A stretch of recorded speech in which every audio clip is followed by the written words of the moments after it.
So much rage and drama coming from Marquez, Trish, and King.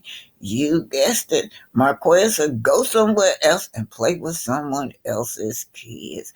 Marquez not feeling it. And then on the opposite side, Ken over there arguing that he pays for everything.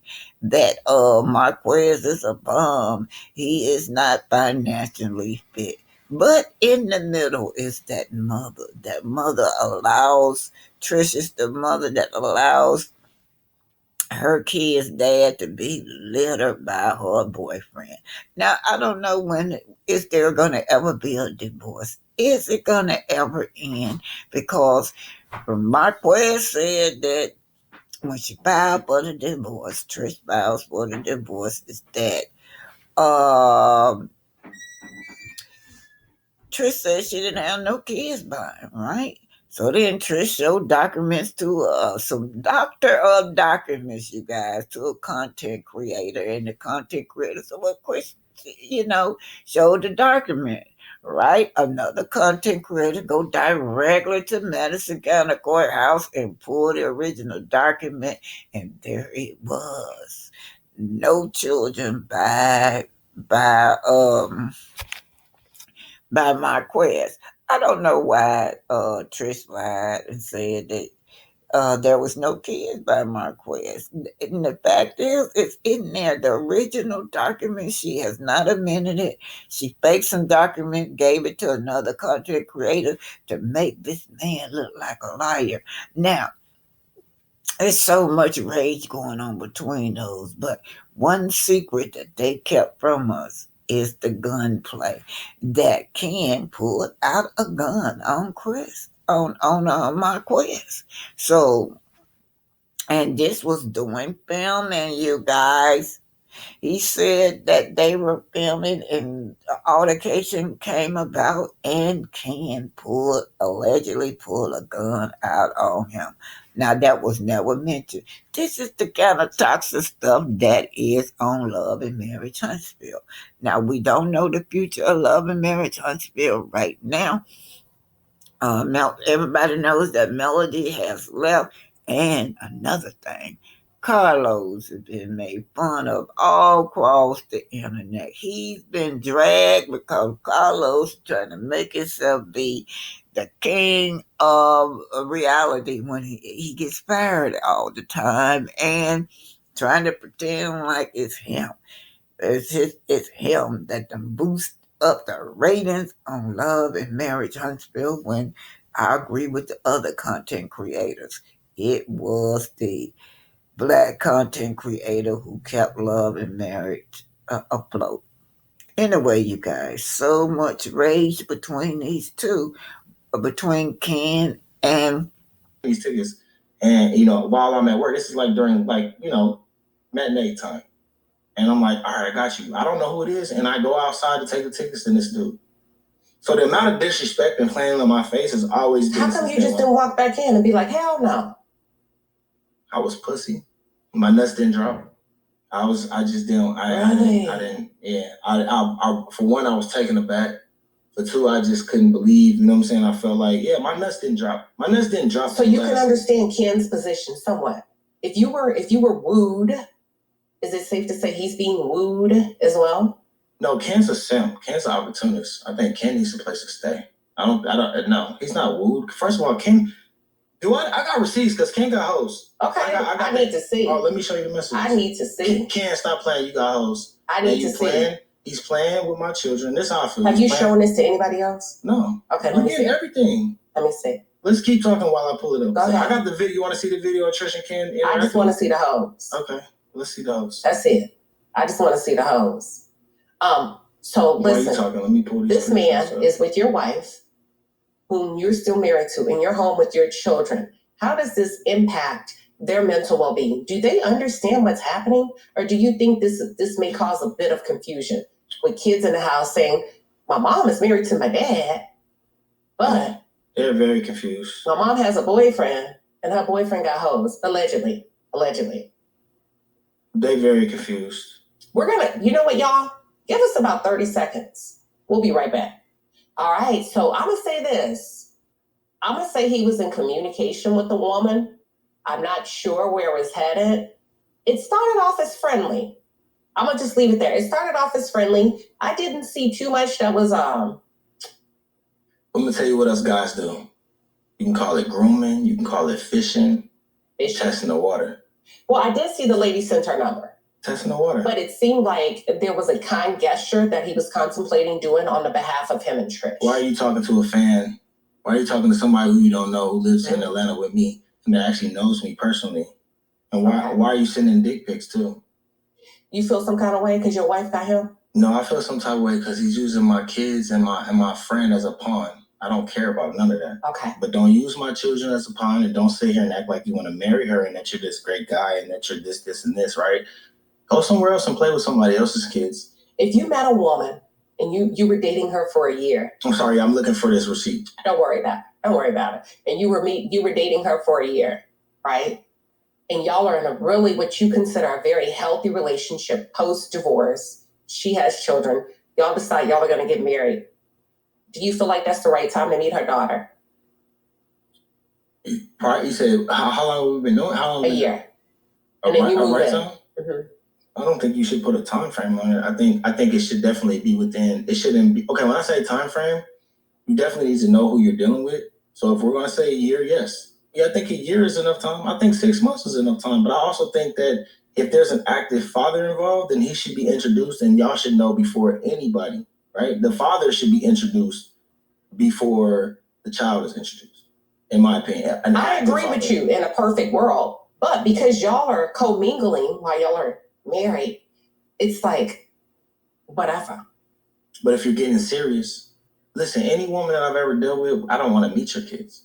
We could spend a whole year together. I don't have to meet your kids. I could even send you money for your kids. But I don't want to meet them because I love kids.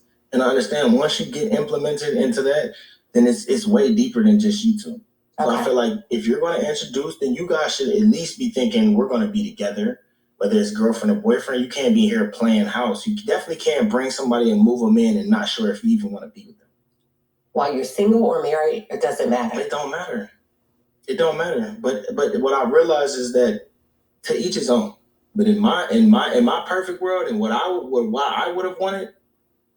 Let's talk first. Okay, what's best for the kids? Because I know the adults, y'all are doing whatever y'all want to do. What is best for the kids? If you really keep it real, what's best for the kids? Are we talking about pre or post? It don't matter. What's best for the kids is open communication and letting them know what we're doing, right? And, and not lying, not thinking that they're kids and they don't pay attention and they don't know shit. Having real, genuine conversations. Your son said, your wife said, they were talking, and then she said, we're going to get a divorce. And your son said, yeah. She said, oh, really? How did you know? He said, my father told me. Because I always keep it real. Okay. And that's her problem. She wants to lie and sugarcoat it, and these kids are not stupid. And I knew that from the time that I removed myself from that marital home, I stopped talking to my kids like kids. Because I knew my ex was not going to be nurturing enough to hold them to a point where they are not overly exposed. She did not care. My son was playing Grand Theft Auto at 3 years old, okay? And I got into a big-ass fight because I didn't come from there. Why are you letting a 3-year-old play Grand Theft Auto? So for her... y'all didn't talk about parenting before y'all got married? Or is it because y'all just got together? Because we're children. There's no blueprint to this. Well, you know there ain't no blueprint to this. We in love, and we don't want to hear nothing they got to say. Pussy good, dick good. At that moment, nobody cared. Just fucking shit up. And ain't listening to nobody. And we sit here and you hear the old folks, oh man, right? That's even more motivation. My dad told me the day I was getting married that it won't last 5 years. But it did. And it did subconsciously because I knew I should have been married after the first year. Because you were too young or what? Because we weren't compatible. We weren't equally yoked. I was forcing it. I felt sorry for her. Come on, Marquez. I'm being honest, and I was pussy with her, and I felt sorry for her. And you felt sorry for her? Yes. You were a child. Both of y'all. How can you feel sorry for a teenager when you're a teenager? Because I didn't come from that. I didn't come from the dysfunction she came from. I didn't come from all the drama. When I came and sat around her, it was like gossiping like we gossiping now. Imagine sitting on your mama's lap and listening to your mama. No. Imagine listening to your mama gossip to her best friend and you sit on her lap and you're not paying attention, but you're paying attention, right? And you're feeling that energy and you're like, girl, yeah, you in your mind like, mama, you right. I'm over here doing the same thing. Like, yeah, girl, because I didn't come from that. I didn't come from dysfunction. And that doesn't take away from her, right? One thing about me is I understood the traumas. The difference is most men and most people don't understand. I listened to understand, and I brought it into my life to where I started caring about my family, and I cared about her family more than mine. I feel like water seeks its own level. And even though you feel like you didn't come from that, could there be a way that somewhere in your generational line that you actually came from that? No? Why would you pick that? Stubborn, didn't listen. I felt like I knew what I was doing. God took me through this to make me a better man. Period. Like, if you look at my lineage, we're not cursed. And that's not, and like I said, that's honest. I talked to my grandma. My grandma's 96. Her mother died at 99. Her brother's 99. My grandfather was a great, he was one of the first black men to be in the Union in LA. Like, I come from, my dad discovered LA Reid, Babyface. Like, I come from a long lineage of men and strong, and then Christian women, right? My grandma her family was with Ellen G. White and Oakwood, Adventism. You know what I'm saying? So I look at the generational curses, I look at my lineage, and I don't come from that. Don't mean we don't have issues, right? But I didn't come from certain traumatic issues. You have siblings? I have 2 brothers. You feel like they married better than you? I feel like none of them accomplished anything better than me. Oh, shit. And that's not a shot. No, they gonna hear this. My oldest brother I don't deal with. My middle brother, he's a great guy. Like, he's just one of the ones who's a photographer, carefree. He's a great uncle. Gotcha. My oldest brother, not so much. Okay. Yeah. Is that because of how y'all were reared?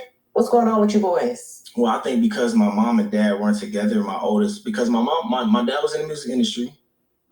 He was very much a pioneer in the old school music industry. Like I said, he was the manager of Midnight Star, The Deal, Commodores. He discovered LA Reid, Babyface. So I grew up around all of that. I grew up in the studio. He was a Rolling Stone, whatever you want to call it, but he didn't have multiple children other than with my mom. My mom had 3 biological children, same mom, same dad. We don't look alike. But my mom was a dancer, like a go-go. Yeah, she was centerfold, beautiful. My mom's light skin with gray eyes, body, all that, right? So they got together, but my mom was a person of integrity, and she was like, hey, look, we're not together, but these kids are yours. So when I grew up... Were they married? They were never married, but I never knew that. Oh. I grew up thinking that they had... Did they live in the same house? No, but they lived in the same house in California until we moved to Ohio. I knew they weren't together, right? Because my dad was in the phase of when the Face record started, the 90s and all that stuff. So he was, in the 80s into the 90s, he was full-fledged role manager, mentor, all this other stuff. So you didn't come up in a 2-parent household? No, but my daddy called, my daddy pulled up, and in my mind, hindsight, I didn't think nothing was wrong with it. But when I married Trish, I did realize my daddy didn't teach me how to change brakes. He didn't teach me how to ride a bike. He didn't teach me how to drive a car. But it didn't affect me until I got with her. Because she told me I wasn't a man because I didn't know how to change brakes or tie. Didn't mean I didn't know how. Didn't mean I couldn't. I wasn't capable because I didn't grow up that way, right? Because I didn't want to cut the grass. I wanted to pay my friend. He thought that wasn't manly.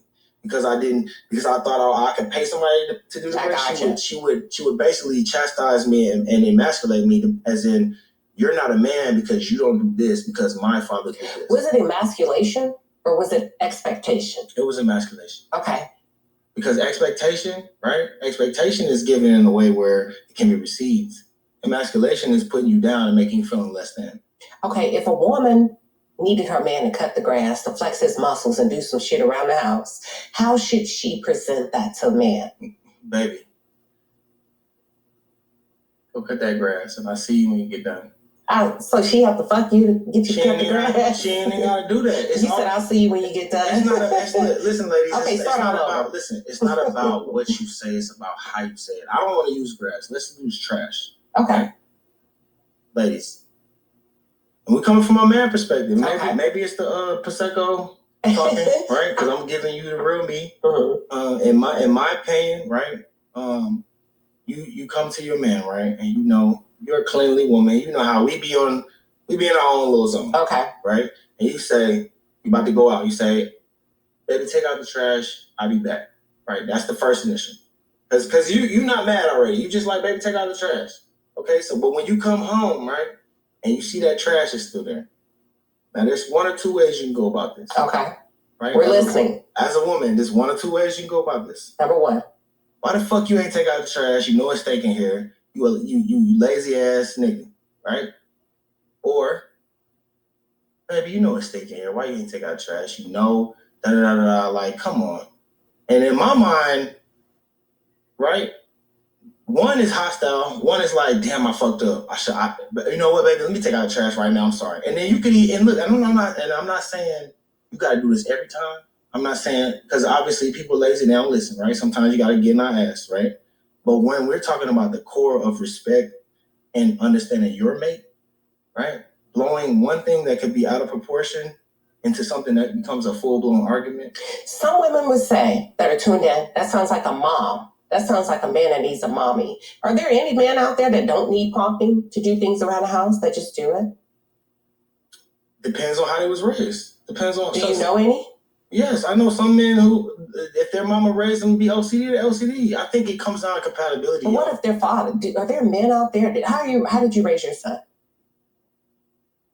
There was no blueprint. I think I'm still raising my son for one. But how I raised my son was for one to have respect, keep calm, be clean. You know what I'm saying? Wash your ass, clean up. But there was moments in time where obviously he was lazy. And he's a boy, right? So I had to get on his ass about that. Right. I raised him just to have a level mindset and not just react on stuff. So when it comes to like cleanliness and all that stuff, I think that was just naturally like, hey, as a parent, like you don't be dirty, don't stink, clean up your fucking room type shit. I think there are some people who get their ass whooped for being OCD, so they in turn that carries over to the relationship and it becomes issues, right? Because I've been with certain women who are so OCD that they might be mad that I moved to town, but I might be with another one who don't care. I think it comes to compatibility. You know, I think it depends. Compatibility. Or understanding your role. Both. You got to be compatible first to understand your role. But if you know, okay, I'm gonna come back to this conversation. What are we saying, role though? Why not? I think there's men and women. You saying there should be certain roles set aside for men and women. Absolutely. Okay, on whose standard and who created this? It depends. Exactly. Okay, did you have a traditional marriage? Is that what you wanted and that's what you needed? I had no idea what marriage meant. So you was just out there. I just didn't want baby mama drama. My mind was, for one, my son was an accident. Okay, we had condom sex every time, and the day that she got pregnant, I took the condom off and I asked her. I said, I want this baby. We was in college. I said, I want this baby, and are you sure? She said yes. Both of y'all decided y'all wanted the child. And then I asked her in the moment, in the middle. Both of you decided y'all wanted the child. Both of us decided. She said yes. And I'm sure she probably decided based on what was inside of her. Okay. So, listen, but me, I made the decision because I really wanted to. Listen, I got one final question for you. And we're going to have to come back. We're going to do a part 2, y'all. I want you to think about this. What's your role as a man? The fact that God has given you the honor of being born a man. What does that mean to you? Now hindsight, my role of a man is for one is to like, okay, role as a man in what are we talking about when it comes to a woman? Just in general? I think role as a man for me is to, for one, know who you are, stand on who you are, right? Demand respect, be caring and loving and kind and understanding, right? And when it comes to women, you have to understand them. You have to listen to understand, right? You have to, for us, women are emotional creatures. And for us, I'm an emotional person, but I think now at this 39-year-old me, my emotions are only based on like things that have occurred that I know it's not real. But I think when dealing with a woman, it's a lot more softer and understanding that, okay, she may be on her period or she may be having a bad day. So I understand too, just sometimes it's okay to take the back seat, be quiet, give you a kiss in the forehead and keep it moving. I'm very much a nurturing person. I don't like to argue. I don't like to fight. But respect, integrity, honesty, and just really, I want to just live life. Like I feel like I'm like Rodney King. Can we just all get along? No. Like why? Why is it got to be so difficult? Queen Sheba, please tell me, why is it so difficult for men and women to get along? It's not difficult. Why does it seem like we make it difficult? Why? Because you come with a lot of shit to the table, and I think there's a level of accountability and responsibility. And first of all, doing your work before you pull up to any relationship. Doing your work. You're responsible for that. I'm responsible for that. And showing up as your best self. You get to show up. You get to choose how you show up in the world, whether it's a relationship and this conversation. That's on you. But how do you show up as a 16-year-old you and you don't even know yourself? How do you show up as a 17, 18-year-old, 19, 20, 21, 22, and you don't even know what it's like to be with and if you've never been through a relationship, right, and you have nothing to compare with, what do we tell them? Well, that's why I ask you, what are you imparting into your son? I'm imparting to my son to, like I said, for one, always be yourself, be true to yourself. Don't allow anyone to change you for who you are and mold you into who they want you to be, right? Be your authentic self and be 100 and 1,000, right? And if they can accept that, then y'all can work through everything else. I think for me, Trish never really accepted who I was, and I'm not sure I accepted who she was. And did you accept who you were? Absolutely. I knew who I was. And I stood on that. That's why she said you was too friendly, and that's why I kept being me. Because it was time, like, she told me that having earrings was unprofessional. But then I saw a message where, oh man, I love to do it with his earrings, right? She would do that type shit. You know, when I was in corporate 5 years, what I got? Earrings. You see my tattoos? I've been in rooms with billionaires, with heads of companies, and I guarantee they'll never say nothing about my tattoos because they cannot take away who I am. They can't take away my intelligence and my experience. And I used to allow her to think that, oh, I had to look a certain way. But I realized if you are who you are and you stay true to that, and you are a good person, then it's going to reign true no matter how you look and what you go through. So stay true to yourself, set boundaries, and set respect. Okay, I want to talk about something that's been floating on social media real quick. Can I get some more champagne? Absolutely. There were clips that I saw last night that you got into a physical fight with your wife's boyfriend. Talk about it. There were no clips of us fighting. Mm-hmm. There was no clips of us fighting, but all I'm going to say is... No, everybody's posting about that you got into a fight last night or yesterday. I would just say that there was an altercation that occurred based on this, right? Based on lies, right? Okay. Right? How did he get involved between, well, it's messy, but how did you... I need to protect the integrity of the show, right? Talk around it. Okay. But speak to it. Let's just say that me and Ken had understanding, right, in real life. Let's take the reality shit out of this. Let's talk about real life, because I live in real life. I don't live... One thing about this Queen Sheba, what I've learned is there's truth in reality, and nobody gives a fuck about the truth. Right? Nobody gives a fuck about the truth. So we're going to live in reality. In that moment, we're having a moment. He decided to live in reality TV. I decided to live in real life. He became disrespectful based on some information saying that I was lying. You felt like he was putting on for the camera. Absolutely. And you feel like we had real genuine conversations via text, via person, fuck a camera. Because I'm very, that's one thing I think what I understand, and I'm okay with harnessing. Emily, she is so messy. She said Dr. Contestant is delusional, you guys. But Dr. Contestant got her back. She's on What's Happening Live, and she said Damon got some clear kids out here. And that's the rumors in the medical world. But here's Damon. It's this Dr. Emily detailed mixture of mess on Married to Medicine, New York Live, y'all. We hardly ever see Dr. Damon giving interviews, but here's Dr. Damon on New York Live with his wife, Dr. Emily. She says she's messy, but she's not the one starting the mess on Love and Marriage Huntsville. Dr. Emily knows she the messiest person. Husbands and all of that, it's just a mixture of mess, and I didn't do it. I swear, it had nothing to do right. Well, Damon, you guys have been married for 27 years. It's not easy to be on a reality show, but it's also not easy to be married for 27 years. So how do you keep the drama of the show from affecting your relationship? I think this comes down to simplicity. Really, it's just what you think. That's what makes a difference. So when I'm driving to work, I'm not thinking about drama.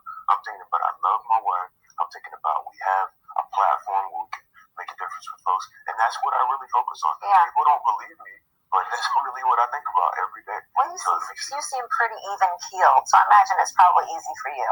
And you got 3 kids, too, and one of your kids is interning for you. Yes. All right. How did it go? Because I saw him working in your office. Is he working in the office? He's actually in dental school now. So he's at his white coat ceremony. He's a freshman in dental school, and we are so proud of all of our children. My baby girl is at Florida A&M, and my alma mater, and my oldest son is at Howard University. So we're trying real hard. Did you guys? So you could hear she's not talking about that outside baby, y'all. Word on the street is Dr. Damon has outside kids, you guys. And say that Dr. Damon like the clear ones, he like Esau. So I don't know if it's true or not, but y'all remember early on when it first came on when Mariah was on. Mariah is the first time we heard it. She says, I got the receipts, baby, on Dr. Damon. She was talking to Dr. Heavily. Then she said the reason that she did not come forward with it because Dr. Damon asked her not to. And she respects Dr. Damon. He is he seems like he's so opposite of Dr. Heavily. But anyway, everybody know that Dr. Heavily is messy, but she say everybody else is messy besides her.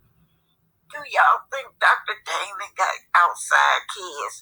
Do you think that Dr. Damon is attracted to clear women? That's what they say. That's all he dates. Where did you even hear the rumor that Damon has illegitimate children? And do you regret bringing that up to Heavenly? Oh, the streets be talking. The streets are loud. They are way louder than anything I could ever say. So you heard it on the streets. Yeah, you in the medical. Believe it. In the medical. Ooh, that's messy. Ooh, that's messy. Gotta be specific. Wow. Yeah. In the ambulance lane. Yes. Okay. Also, inventor of the digital cell phone, Paul L. Downing. Little known Black history fact. So did y'all see that, y'all? The cell phone inventor. Don't go over that. The cell phone. Eugene Russell. Jesse Eugene Russell, inventor of the digital cell phone. And how many of us, we love our cell phones, can't do without them. So all you got to do, you don't remember his name, just say a black man invented the cell phone, you guys. Shout out to Jesse Eugene Russell. Shout out to Hornseywood Academy for the information that they give to the public. Y'all go over there to Hornseywood Academy, please. You can teach your children from this site. Inventor of the digital cell phone, Paul L. Downing. Little known Black history fact. This man is named Paul L. Downing. He invented what every household uses today, the mailbox. Downing.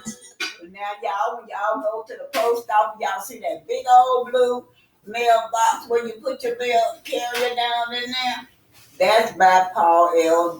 Downing. He invented what households use every day in 1891, y'all. But he called it inventing a street letterbox. 1 year prior to inventing the mailbox, Downing patented an electrical switch that allowed the railroad workers to turn on or off the power supply to trains at the necessary times. Oh my God, he was versatile, you guys. Downing's design for the railroad switch was used as inspiration for inventors who created residential electrical switch. So when we turn our lights on and off, we have to contribute that to Paul L. Downing. Patented his mailbox on October 27, 1891, and called his invention a street letterbox. 1 year prior to inventing the mailbox, Downing patented an electrical switch that allowed railroad workers to turn on or off the power supply to trains at the necessary times. Downing's design for the railroad switch were used as inspiration for inventors who created residential electrical switches. The street letter drop mailbox with a hinged